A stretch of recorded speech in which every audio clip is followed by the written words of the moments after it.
நம்முடைய பிதாவாகி தேவனாலும் கர்த்தராய் இயேசு கிறிஸ்துவினாலும் உங்களுக்கு கிருபையும் இரக்கமும் சமாதானமும் உண்டாவதாக. அதிகால வேளையில நாம் ஜெபிக்க போகிறோம். வேத வசனத்தை நாம் தியானித்து ஜெபிப்போம்.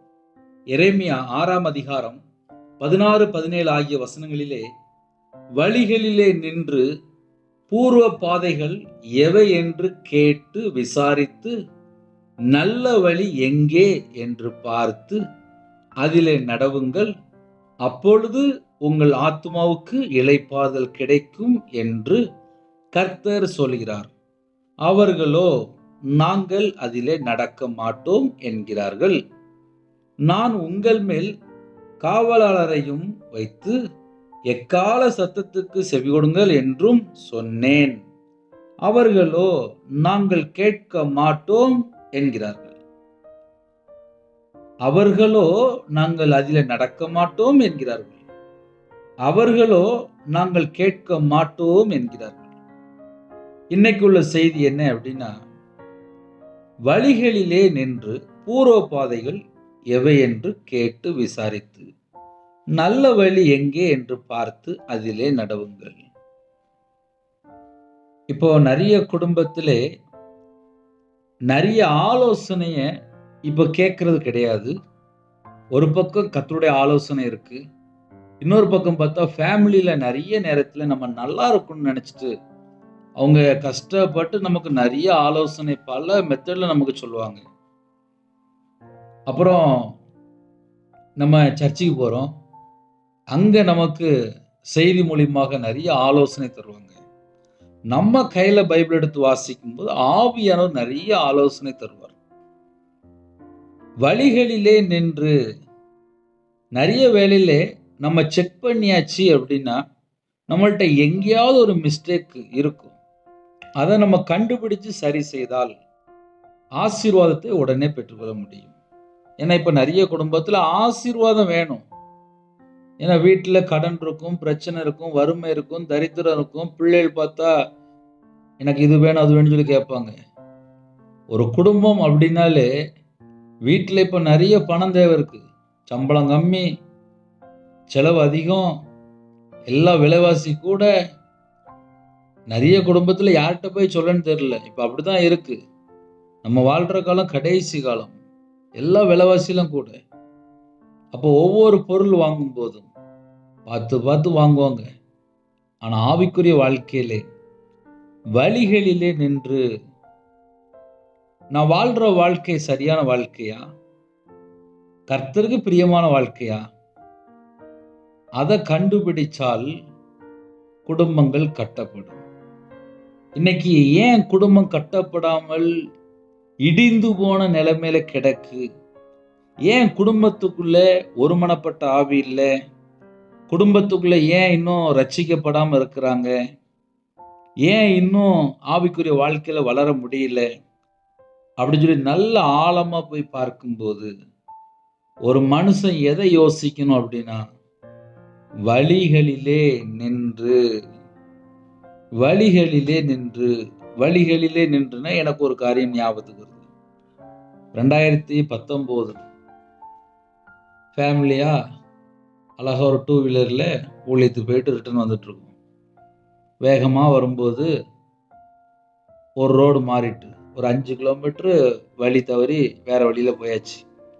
உடனே அங்க இருக்கிற ஒரு வயசான ஐயாட்ட கேட்டேன், ஐயா நான் போற ஊர் சரியான ஊரா அப்படின்னு சொல்லி கேட்டேன். இல்லை தம்பி, நீங்க 5 கிலோமீட்டர் அதுல ஒரு 4 ரோடு பிரியும், அதுல நீங்க தப்பான ரோட்ல வந்துட்டீங்க, நீங்க மறுபடியும் போய் தான் ஆகணும், இது வேற வழியில போய் ரொம்ப தூரம் சுத்திரும் அப்படின்னாங்க.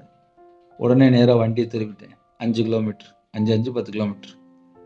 ஆனால் அந்த 5 கிலோமீட்டர் போய் ஒரு வயசான ஐயாட்ட கேட்டு ஆலோசனை கேட்டு மறுபடியும் அழகா வண்டியை திருப்பி வந்து சேர்ந்தேன். இது எதுக்கு சொல்றேன் அப்படின்னா, வழிகளிலே நின்று. ஏன்னா இப்போ வேற வேற நாட்டுக்குள்ள வேற வேற இடத்துல வேற வேற சூழ்நிலையில காலவேளையில இணைந்திருப்பீங்க. நீங்க ஸ்கூல் படிச்சிருப்பீங்க, காலேஜ் படிச்சிருப்பீங்க. படிக்கும்போது எப்படி வாழணும்னு சொல்லி நிறைய முறைகளை உங்களுக்கு சொல்லி கொடுத்துருப்பாங்க. வீட்டில் வயசான பாட்டி, அம்மா, அப்பா நிறைய ஆலோசனை சொல்லி கொடுத்துருப்பாங்க. ஆனால் அது எல்லாமே ஒரு ஸ்டேஜுக்கு மேலே கடைபிடிக்கிறாங்க அப்படின்னா சில குடும்பங்கள் அழகாக கடைபிடிக்கிறாங்க, சில குடும்பங்கள் கடைபிடிக்காமல் மறந்துருப்பாங்க. அதை ஏன் மறந்துருப்பாங்க அப்படின்னா, ஒரு வீட்டில் ஒரு பிள்ளைக்கு கல்யாணம் முடியல, தம்பிக்கும் கல்யாணம் முடியல, அக்காவுக்கும் கல்யாணம் முடியல. வயசு பார்த்தா ஒரு 37 39 வயசு, அந்த அளவுக்கு வயசு கூடிட்டு. அப்போ அந்த தாயார் சொன்னாங்க, என் பையனுக்கும் கல்யாணம் முடியல, என் பிள்ளைக்கும் கல்யாணம் முடியல அப்படின்னாங்க. நான் உடனே கேட்டேன், உங்கள் வீட்டில் பைபிள் இருக்காம்மா அப்படின்னு சொல்லி கேட்டேன். ஆமாம் இருக்குது அப்படின்னாங்க. வீட்டில் வேஸ்ட் புக்கெலாம் போட்டு வச்சுருப்பாங்கள்ல, ஸ்கூல் படித்த அந்த பழைய புக்கு, 20 வருஷம் 25 வருஷம் முன்னாடி உள்ள புக்கு, அதில் போய் தூசியை தட்டி க்ளீன் பண்ணி ஒரு புதிய ஏற்பாடு மட்டும் கொண்டு வந்தாங்க. என்னன்னு கேட்டேன். என் பாப்பா ஸ்கூல் படிக்கும்போது கொடுத்துருந்தாங்க, அந்த பழைய புக்கோட இதுவும் கிடக்கு அப்படின்னாங்க. ஆனால் தேடி கண்டுபிடிச்சிட்டாங்க, தேடி கண்டுபிடிச்சி என் கையில் ஒன்று கொடுத்தாங்க. இந்த பைபிளை வாசித்து முடிங்க, உங்கள் வீட்டில் பிள்ளைக்கு கல்யாணம் முடிஞ்சிடும் அப்படின்னு. இன்னைக்கு நிறைய வேலையில் கையில் பைபிள் எடுத்து வாசிக்கிற குடும்பம் குறையுது. ஐயா ஆசீர்வாதம் வேணும், எப்போ தருவார்? என் வாழ்க்கை முறை எப்படி இருக்கு, பரலோகத்தில் தேவன் செக் பண்ணுவார். காலையில் ஒரு 10 நிமிஷம் வேலைக்கு போகும்போது லேட் ஆகிட்டு அப்படின்னா உடனே அங்கே மேனேஜரு இல்லைன்னா வேலை பார்க்குற இடத்துல ஏன் லேட் அப்படிங்கிறாங்க. இவ்வளோதான் ஒரு மனுஷனோட வாழ்க்கை. தேவன் நம்மளை செக் பண்ணுவார்.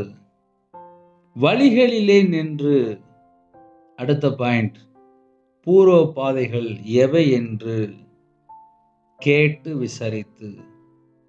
இப்போ சில குடும்பத்தில் என்ன நடக்கும் அப்படின்னா, அந்நிய நுகத்தில் போய் சம்பந்தம் கலந்து, கர்த்தரை விட்டு தள்ளி போய், கர்த்தரை விட்டு வழி விலகி, விக்கிரத்துக்குள்ளே சிக்கி, சிலை வழிபாடுகளுக்குள்ளே சிக்கி, அதுக்கப்புறம் அவங்களுடைய வாழ்க்கை ஃபுல்லா சாபத்துக்குள்ளே போயிட்டு இருப்பாங்க. அப்போ அந்த குடும்பங்கள் என்ன யோசிக்கணும் அப்படின்னா, வழிகளிலே நின்று பூர்வ பாதைகள் எவை என்று கேட்டு விசாரித்து, எதனால என்னுடைய வாழ்க்கையிலே ஒரு நஷ்டம் வந்துட்டு இருக்கு, அதுக்கு என்ன காரணம் என்பதை கண்டுபிடிக்கணும். ஹல்லேலூயா. இதை ஒரு மனுஷன் கண்டுபிடிக்கும் போது 90% பிரச்சனை ஆஃப் ஆயிரும். நான் சொல்றது எத்தனை பேருக்கு புரியுது? ஏன்னா இப்போ நிறைய குடும்பத்தில் தட்டுப்பாடு, பிரச்சனைகள், போராட்டம். இதை எப்படி சரி செய்யலாம் அப்படின்னு சொல்லி பல வேலையில நம்ம எல்லாருமே யோசிக்கிறது தான். ஏன்னா என் வாழ்க்கையில் நான் யோசித்தேன், அதனால நான் அழகாக சொல்லி தரேன். ஏன்னா நான் கடனில் கஷ்டப்பட்டிருக்கேன், கண்ணீர் வாழ்க்கை, நிந்தைகள், அவமானங்கள், கேவலம் எல்லாம் என்னுடைய வாழ்க்கையில் நான் அனுபவிச்சிருக்கேன். இதையே அவங்களுக்கு சொல்லித்தரேன் அப்படின்னா, பணம் இருக்கும்போது எல்லாரும் கூட இருப்பாங்க, பணம் இல்லை அப்படின்னா எல்லாரும் போட்டுட்டு போயிடுவாங்க. நான் அப்படிப்பட்ட ஸ்டேஜில் நான் வாழ்ந்திருக்கேன். கையில் ₹1 இல்லாமல் நடு ரோட்லேயும் நின்றுருக்கேன். அதனால் கடன்னா என்ன, கஷ்டம்னா என்ன, கண்ணீர்னா என்ன, வேதனைனா என்ன, ஒரு மனுஷனை எப்படிலாம் எல்லாரும் கழிப்பாங்க, ஒருத்தன்ட்ட பணம் இல்லை அப்படின்னா கழிச்சு கட்டிடுவாங்க, எல்லாத்தையும் பார்த்துருக்கேன். அப்படிப்பட்ட சூழ்நிலையில் ஒரு மனுஷன் நிற்கும் போது என்ன யோசித்து பார்க்கணும் அப்படின்னா, நான் சின்ன வயசுல நான் நல்லா தானே இருந்தேன், நான் வாலிப வயசுல நான் நல்லா தானே இருந்தேன், நான் வியாபாரம் பார்க்கும்போது நான் நல்லா தானே இருந்தேன், அப்புறம் எப்படி நான் நடு ரோட்டுக்கு வந்தேன், அதை நின்று யோசித்து பார்த்தேன். இது எதுக்கு என் வாழ்க்கையோட சில காரியங்களை நான் சேர்த்து சொல்கிறேன் அப்படின்னா, இன்னைக்கு நடைமுறையில் இருக்கிற மக்களுக்கு, ஐயா என் வாழ்க்கையில் நான் ஒரு 10 வருஷம் முன்னாடி நான் நல்லா இருந்தேன் ஐயா அப்படிம்பாங்க. 10 வருஷம் முன்னாடி நான் வீடு கட்டினேன், ஆனால் இப்போ பார்த்தா வீடு விற்கிற நிலைமையில இருக்குது, என்ன பிரச்சனைன்னே தெரியல அப்படிம்பாங்க. அப்போ இப்படி ஜனங்கள்லாம் இருக்கிறாங்க. நான் என் சொந்த வீடை விற்றுட்டு நடு ரோட்டுக்கு வந்திருக்கேன். அதனால அந்த வலினா என்ன, அந்த கஷ்டம்னா என்ன, அந்த பிரச்சனைனா என்ன, ஒரு மனுஷன் கடனில் இருக்கும்போது எவ்வளோ நிந்தைகள், அவமானங்கள் எல்லாத்தையும் பார்த்துருக்கேன். அப்படி ஒரு மனுஷன் நிற்கும் போது என்ன செய்யணும் அப்படின்னா, வழிகளிலே நின்று, எதனால என் வாழ்க்கையில் ஒரு நஷ்டம் வருது அப்படின்னு சொல்லி நான் என் வாழ்க்கையில, தனிப்பட்ட வாழ்க்கையில நான் கண்டுபிடிக்கும் போது, என் கூட வியாபாரம் பார்க்கும்போது கூட ஒருத்தர் சைடில் நின்றுட்டு இருப்பார். அவருக்கு சில உதவிகள் பண்ணிட்டு இருந்தேன், பாவம் கஷ்டப்படுறாரு அப்படின்ட்டு. அப்புறம் பார்த்தா அவருக்கு ஒரு சின்ன வேலை கொடுத்தேன். ஆனா அவர் என்ன பண்ணார் அப்படின்னா, மாந்திரியம் பண்ணி என்கிட்ட பணம் வாங்கிட்டு வந்திருக்காரு. சரி, உங்கள்ட்ட எப்படி மாந்திரியம் அப்படின்னு கேட்டா, நாங்க தான் கையில பைபிள் எடுத்து வாசிக்கவே மாட்டோமே. ஞாயிற்றுக்கிழமை சர்ச்சுக்கு போறதோட சரி. முழங்கால் போட்டு ஜெபம் பண்ற வாழ்க்கை கிடையாது. தேவனை தேடுற பழக்கம் கிடையாது. ரட்சிப்பு கிடையாது. என்னமோ இஷ்டம் போல வாழ்ந்துட்டு இருந்தேன். அவ்வளவுதான். அதை ஏன் அப்படியே சொல்றேன் அப்படின்னா, ஒரு மனுஷனோட வாழ்க்கையில நஷ்டம், பிரச்சனை, பாடு, போராட்டம், நிந்தைகள், அவமானங்கள், கண்ணீர் ஒரு பெரிய டிபார்ட்மெண்ட் அப்படிம்பாங்க. அதே போல வாழ்க்கையில எங்கெல்லாம் கர்த்தரை விட்டு தள்ளி போய் ஒரு மனுஷன் நிக்கிறானோ, ஐயா நான் தனிமையா வாழ்றேன், நான் திக்கற்ற பிள்ளையா இருக்கேன், நான் ஏழை எளிய ஜனமா இருக்கேன். எந்த மாதிரி சூழ்நிலையா இருந்தாலும் இந்த செய்திக்குள்ள நம்ம வரும்போது, வழிகளிலே நின்று நான் எந்த வழியில போயிட்டு இருக்கிறேன்? இயேசு காமித்த வழியில நான் போறேனா? இல்ல மனுஷன் காமிச்ச வழியில போறேனா? இல்ல நானா ஒரு வழியில போறேனா? எதுக்காக? யாருக்காக? ஏன்? எப்படி? இதெல்லாம் நம்மளே தான் யோசிச்சு பார்க்கணும். யாரும் வந்து சொல்லிலாம் தரமாட்டாங்க. நெறைய வேளையில கர்த்தரை விட்டு தள்ளி போய் வாழுகிற ஜனங்கள் இருக்கிறாங்க. அப்ப இந்த செய்தி நம்ம காலையில பேசும்போது, ஒரே ஒரு பாவி மனம் திரும்பினால் பரலோகத்துல மிகுந்த சந்தோஷமா. அதனால இன்னைக்கு காலையில இந்த செய்தி கேட்டு, இல்ல பிரதர் நீங்க சொன்னது சரிதான். நான் என் ஃப்ரெண்டு பின்னாடியே போயிட்டு இருக்கிறேன். எங்க சொந்தக்காரங்க பின்னாடியே நான் போயிட்டு இருக்கிறேன். எங்க கூட இருக்கிற ஒரு நபர், அவங்க ரொம்ப நல்லவங்க நினைச்சு பழகிட்டேன். அவங்க இப்ப சரியில்ல. மறுபடியும் நான் அவங்க கூட தான் பழகிட்டு இருக்கேன் அப்படின்னா, முதல்ல என்ன செய்யணும் அப்படின்னா, வழிகளிலே நின்று இந்த மனுஷன் கூட போனால் என்னுடைய வாழ்க்கை எப்படி இருக்கும்? இவங்கள்ட்ட நான் பழகுனதுனால என்னோட வாழ்க்கையில எவ்வளவு நஷ்டம்? இவங்க எனக்கு தேவையா? அப்படின்னு சொல்லி எல்லாமே நின்னு செக் பண்ணணும். வழிகளிலே நின்று வழிகளிலே நின்று அப்படின்னா, என் இருதயம் தேவனோடு இருந்தால் ஆசீர்வாதம். இன்னைக்கு நிறைய குடும்பத்திலே ஆசீர்வாதத்துக்கு தடை யாரு சொல்லுங்க பார்ப்போம். இந்த செய்தி யாரெல்லாம் கவனிக்கிறீங்களோ, ஆசீர்வாதத்துக்கு தடை யாரு?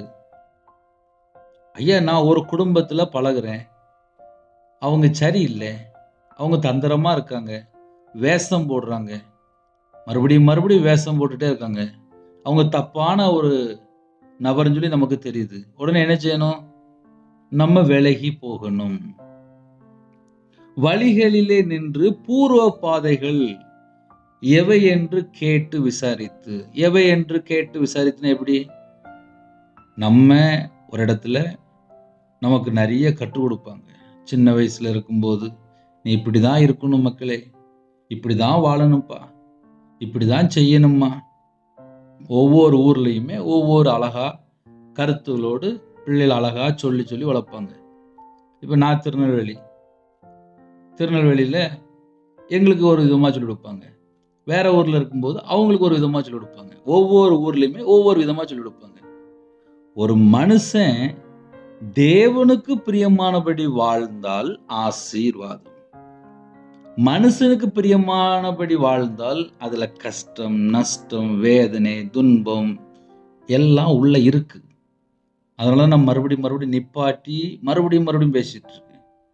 வழிகளிலே நின்று நான் யாரு காமிச்ச வழியில போயிட்டு இருக்கிறேன். கையில பைபிள் எடுத்து வாசிக்கிறேன். இப்படிதான் வாழணும்னு சொல்லி போட்டிருக்கு. ஆனா மனுஷங்க அப்படி இல்லை. அப்ப நான் என்ன செய்யணும்? மறுபடியும் அவங்கள்ட்ட போய் பழகினா என் வாழ்க்கை என்ன ஆகும்?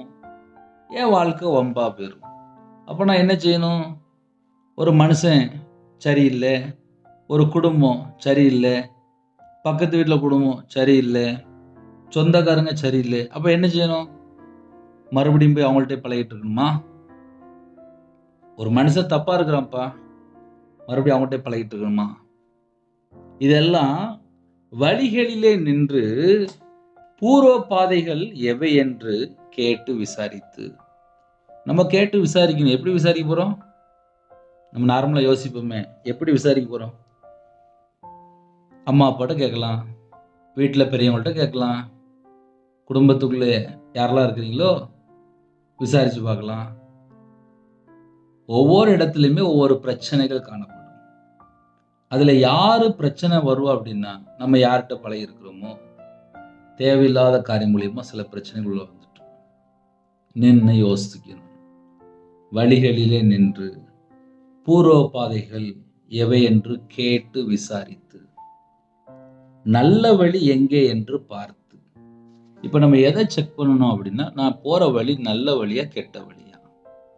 இது இன்னைக்கு செய்தியினுடைய ஒரு மைய கருத்தா கூட நீங்க நினைச்சுக்கலாம். நல்ல வழியா இல்ல கெட்ட வழியா? நல்ல வழியில போனா என் குடும்பம் நல்லா இருக்கும், என் பிள்ளை நல்லா இருக்கும். கெட்ட வழியில போயாச்சு அப்படின்னா நானும் அழிஞ்சு போயிடுவேன், குடும்பமும் அழிஞ்சு போயிடும். பிள்ளைகளோட வாழ்க்கையில சாபத்தை தான் நான் சேர்த்து வச்சுட்டு போக முடியும், ஆசீர்வாதம் இருக்காது. நான் நல்ல வழியில நடந்தேன்னா என் கூட இயேசு கிறிஸ்து கூட இருப்பார். நான் நல்ல வழியில நடக்கும்போது பரிசுத்த ஆவியினோட லீடிங் இருக்கும். நல்ல வழியில நடக்கும்போது தேவனுடைய பிரசன்னமும் கூட இருக்கும். நல்ல வழியில நடக்கும்போது நல்ல அழகான ஒரு வாழ்க்கை இருக்கும். நல்ல வழியில நடக்கும்போது நம்ம எந்த ஒரு இடத்துலையும் போய் சிக்கி கொள்ள மாட்டோம். நல்ல வழியில நடக்கும்போது தேவையில்லாத ஃப்ரெண்ட்ஷிப் இருக்காது, தேவையில்லாத நபர் இருக்காது, தேவையில்லாத யார்கிட்டையும் போய் பழக மாட்டாங்க. இப்ப நான் என்ன யோசிக்கணும் அப்படின்னா, நான் நடக்கிற வழி நல்ல வழியா கெட்ட வழியா? அதை ஒரு மனுஷன் கண்டுபிடிச்சு தூக்கணும்.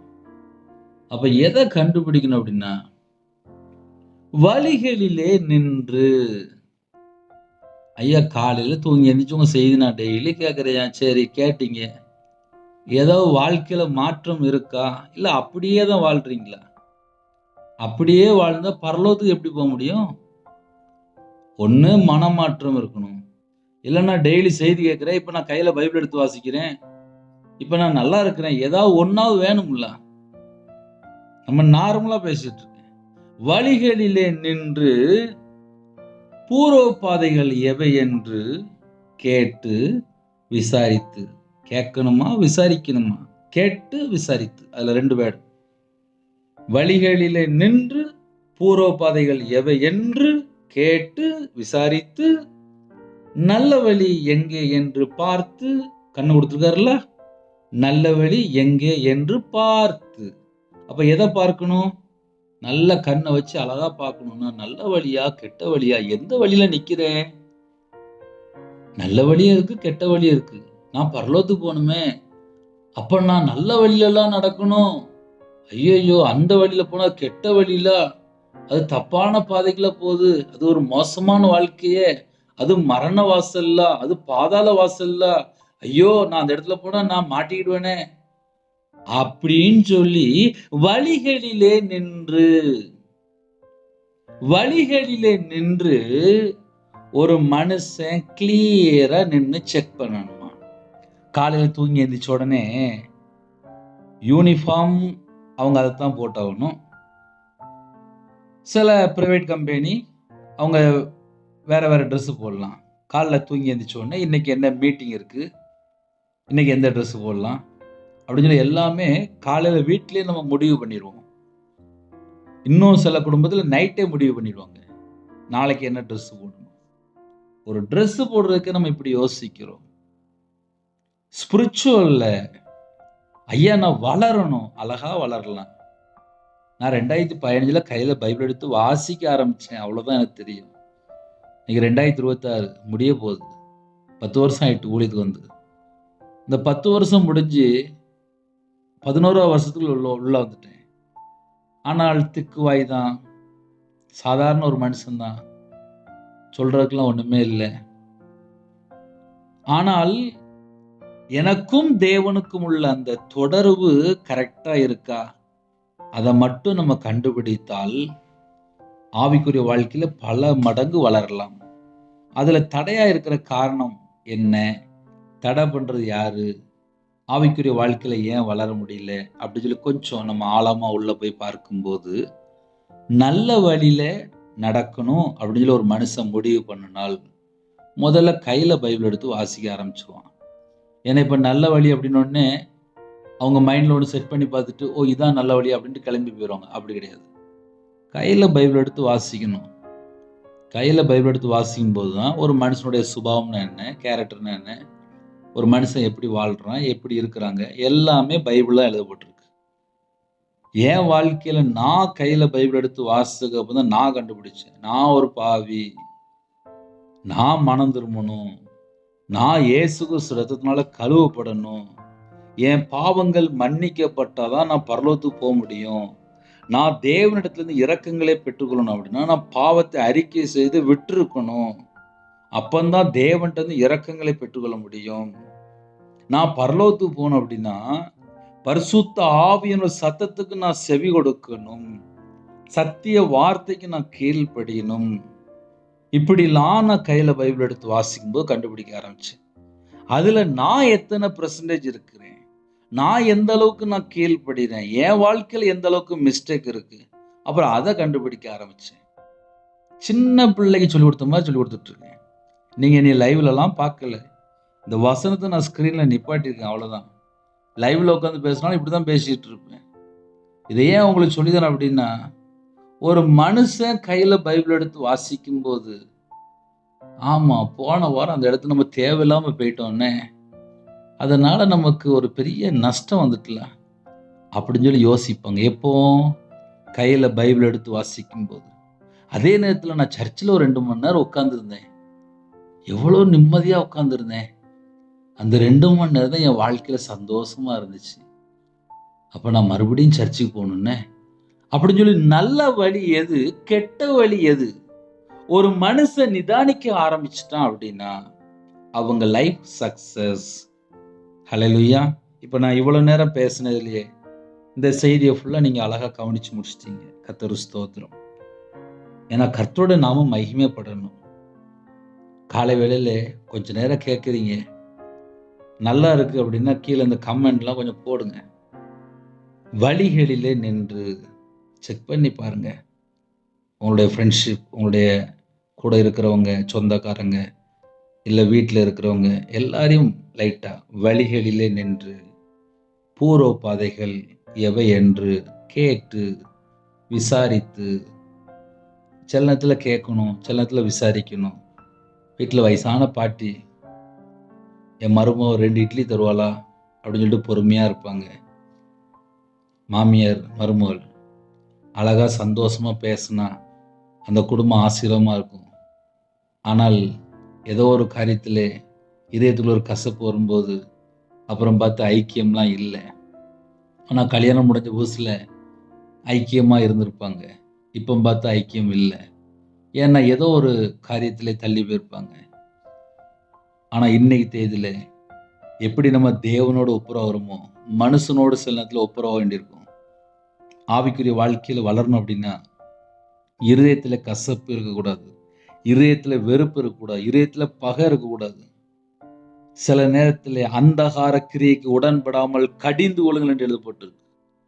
ஒரு மனுஷன் அந்தகார கிரியையில கட்டப்பட்டிருக்கிறானா கடிந்து கொள்ளணுமா? பைபிள்ல பல வசனங்கள் இருக்கு.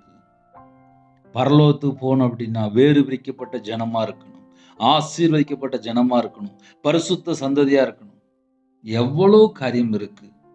இதெல்லாம் நம்ம கண்டுபிடிக்கும் போது முதல்ல நான் எங்க மிஸ்டேக்கா இருக்கிறேன் எனக்கு சொல்லித்தாங்கப்பா, நான் எங்கப்பா மிஸ்டேக்கா இருக்கேன் எனக்கு சொல்லித்தாங்கப்பா, நான் அதை சரி பண்ணணும்ப்பா அப்படின்னு சொல்லி பூர்வ பாதைகள் எவை என்று கேட்டு விசாரித்து, நல்ல வழி எங்கே என்று பார்த்து, மறுபடியும் சொல்லுங்க பார்ப்போம், நல்ல வழி எங்கே என்று பார்த்து. அப்ப நம்ம எதை பார்க்கணும்? நான் போற வழி நல்ல வழியா, இல்ல கொஞ்சம் பள்ளம் மேடுலாம் இருக்கா? நம்ம காலையில வண்டியோ 2 வீலரோ ஓட்டுவாங்க. 2 வீலர்ல போறவங்க ஸ்பீட் பிரேக் வரும்போது கரெக்டா அந்த ஸ்பீட் பிரேக்ல ஸ்லோ பண்ணுவாங்க. கார்ல போறவங்க சின்ன சின்ன குழியா இருந்தா ஸ்பீடா போயிருவாங்க. கொஞ்சம் பெரிய ஓட்டையா இருந்துச்சு அப்படின்னா உடனே வண்டி ஸ்லோ ஆயிரும். ஆவிக்குரிய வாழ்க்கையிலே நான் நல்ல வழியில போறேன்னா, நான் கெட்ட வழியில போறேன்னா, என் கூட இருக்கிறவங்க எல்லாம் யாரு? எல்லாரும் கரெக்டான ஆட்களா? நான் போற இடம் கரெக்டான இடமா? இப்படி செக் பண்ணி பார்க்கும்போது நம்ம வாழ்க்கை ஆவிக்குரிய வாழ்க்கை சரி, இந்த பூமிக்குரிய வாழ்க்கையில சரி, எல்லாமே வளர முடியும். நம்ம கையில இருக்கு. நான் கையில பைபிள் எடுத்து வாசிக்க ஆரம்பிச்சதுக்கப்புறம் தான் யோசித்தேன். வியாபாரத்தில் இருக்கும்போது பல லட்சங்கள் கடன்ல இருக்கும்போது பொய் பேசி வாங்கிட்டு இருந்தேன். வியாபாரத்தில் ஒரு பொருளை விற்கும்போது அங்கேயும் பொய் பேசியிருக்கேன். கையில் பைபிள் எடுத்து வாசித்ததுக்கு அப்புறம் பொய் பேசினால் நாசம் அடையும்னு சொல்லி போட்டுருந்துச்சு. என் வாழ்க்கையில் ஒரு 50-55 லட்ச ரூபா நான் நஷ்டப்பட்டிருக்கேன். என் வாழ்க்கையில் இனிமேல் உண்மையாக வாழணும், என்ன செய்யணும்னு சொல்லி யோசித்தேன். கையில் பைபிள் எடுத்து வாசிக்க ஆரம்பித்தேன். மனம் திரும்ப ஆரம்பித்தேன். தேவனோட சமூகத்தில் காத்திருக்க ஆரம்பித்தேன். கண்ணீரோடு ஜெபிக்க ஆரம்பித்தேன். பல மணி நேரம் கையில் பைபிள் எடுத்து வாசிக்க ஆரம்பித்தேன். அந்த ரவிராஜ் தான் உங்கள்கிட்ட பேசிட்டு இருக்கேன். அதனால் ஆவிக்குரிய வாழ்க்கையில் வளரணும் அப்படின்னா நம்ம முயற்சி எடுக்கணும். ஸ்கூலில் போய் பிள்ளைகள் படித்து பாஸ் ஆகிட்டு அப்படின்னா தான் அம்மா அப்பாவுக்கு சந்தோஷமாக இருக்கும். நம்ம கையில் பைபிளை எழுதி கொடுத்துட்டாரு, இந்த கையில் பைபிள் எடுத்து வாசித்து பரலோகத்தில் போய் நிற்கும் போது தான் தேவன் சந்தோஷப்படுவார். என் பிள்ளைகள் கையில் பைபிள் எடுத்து வாசிச்சு அந்த வசனத்துக்கு கீழ்ப்படிஞ்சது, இப்போ பரலோகத்தில் வந்து சேர்ந்துட்டு அந்த சந்தோஷம் தேவனுக்கு நம்ம கொடுக்கணும். அப்படின்னா பூமியிலே வாழும்போது எப்படி வாழ்கிறோம் அதை நம்மளே கொஞ்சம் கண்டுபிடிக்கணும்.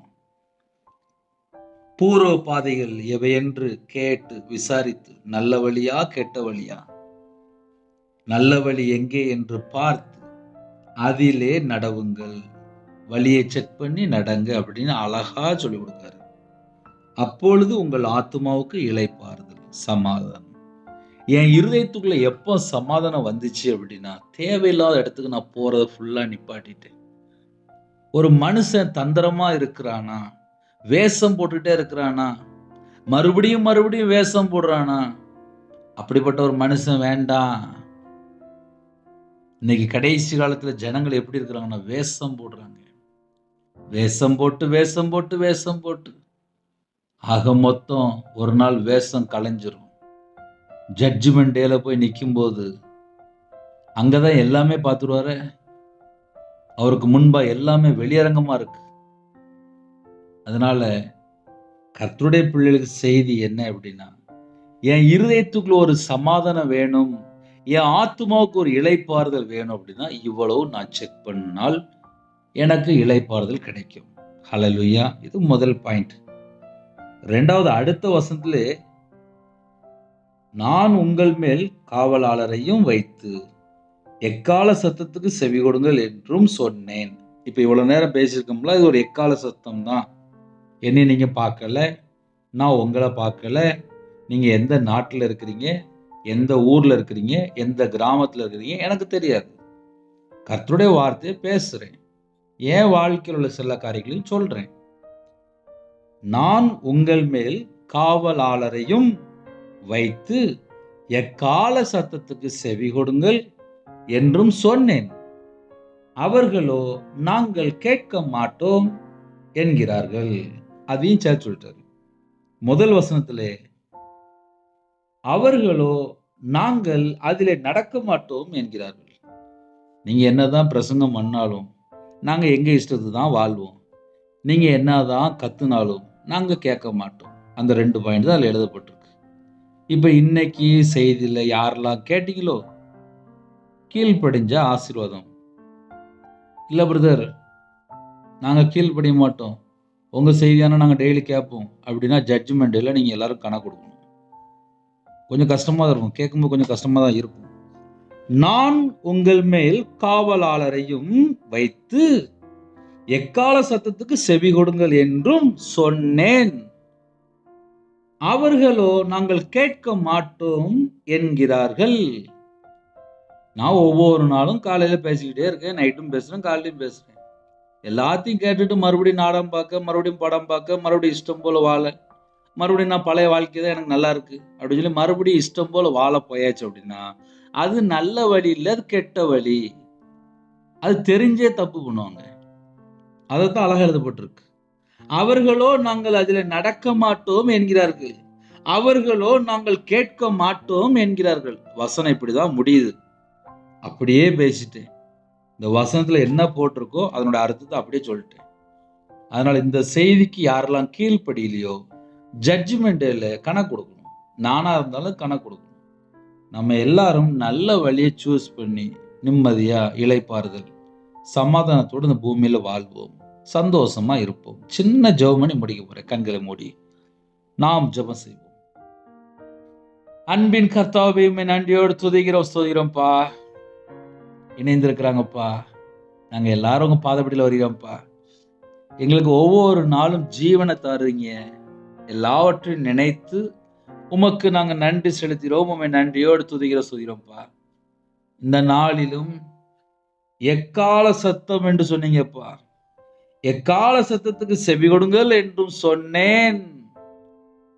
அப்பா, உங்க பிள்ளையோட நீங்க பேசியிருக்கிறீங்க. கர்த்தருக்கு ஸ்தோத்திரம். கர்த்தருடைய நாமம் மகிமைப்படட்டும். களிமண்ணாக அர்ப்பணிக்கிறேன்.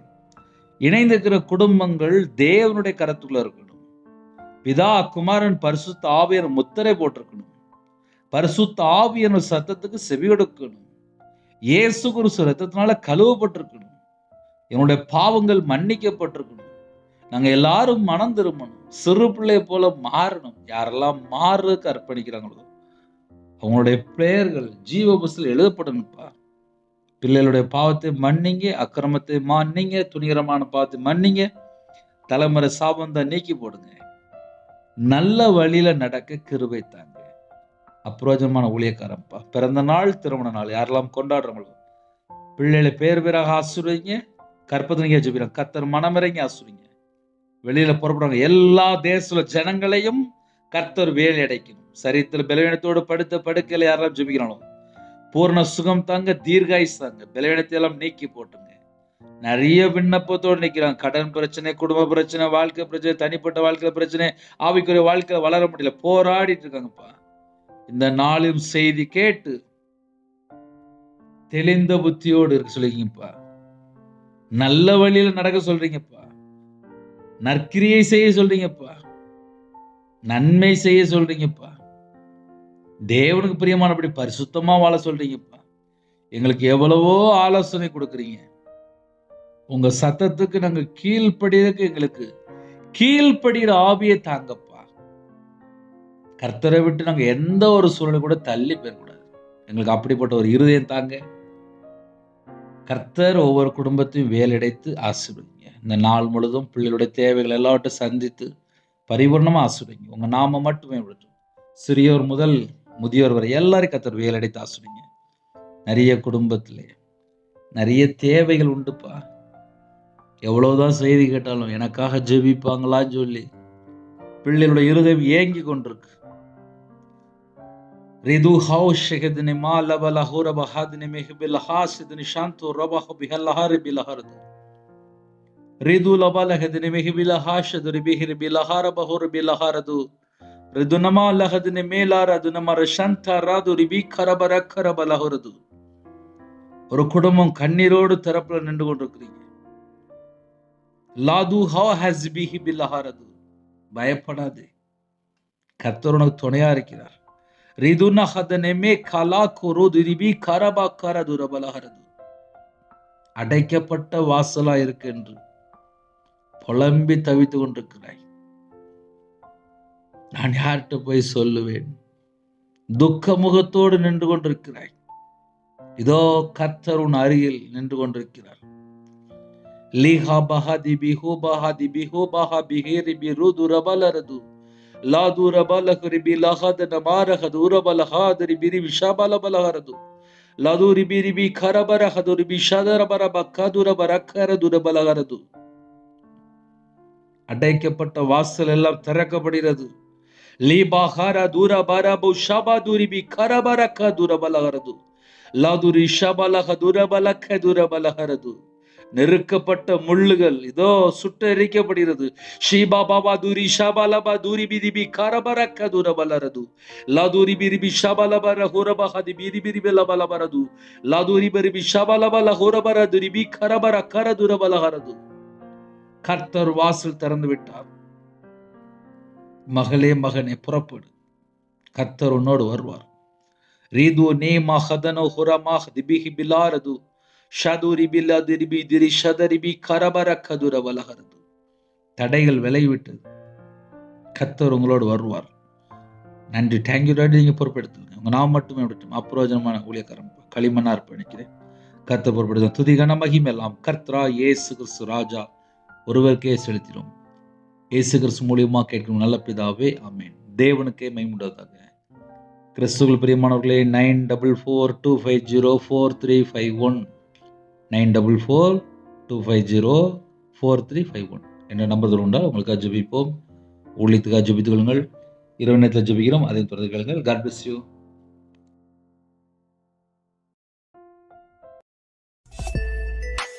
Thanks for watching. Please subscribe our channel. Click the like and share. Click the bell. God bless you.